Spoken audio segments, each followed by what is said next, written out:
Tollywood young tiger junior NTR fans కోపంగా ఉన్నారు. తమ హీరోకు జరిగిన అన్యాయంపై వారు తీవ్ర స్థాయిలో ఆగ్రహం వ్యక్తం చేస్తున్నారు.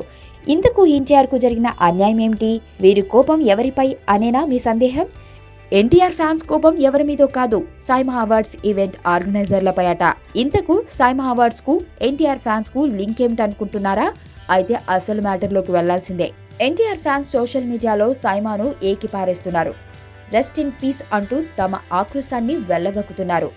దీనంతటికీ కారణం సైమా అవార్డ్స్ నామినేషన్స్ లో ఎన్టీఆర్ పేరు లేకపోవడమే. టెంపర్ సినిమాలో ఎన్టీఆర్ యాక్టింగ్ సూపర్ గా ఉందని, ఈ సినిమాలో ఎన్టీఆర్ నటన ఇరగదీసినా ఎన్టీఆర్ కు సైమా నామినేషన్ లో చోటు దక్కకపోవడం బాధాకరమని ఫ్యాన్స్ వాదిస్తున్నారు.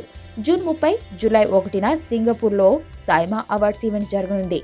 ఈ సందర్భంగా బెస్ట్ హీరోస్ విభాగంలో ప్రభాస్, మహేష్, అల్లు అర్జున్, నాని, వరుణ్ తేజ్ బరిలో నిలిచారు. ఈ జాబితాలో ఎన్టీఆర్ పేరు లేకపోవడమే ఫ్యాన్స్ కోపానికి అసలు కారణం. వైలెన్స్ లేకుండా చూడగలిగే లవ్ స్టోరీలు ఎప్పుడు వస్తాయి కదా. నీలో ఈ కోణం కూడా ఉందని నాకు తెలీదు. Adventure time. నిన్ను పెళ్లి చేసుకోవాలి, ఐశ్వర్య తెలివిగా చంపాలి.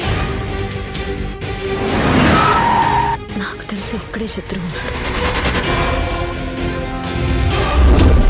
నేరం బయటపడే ఛాన్సే లేదు.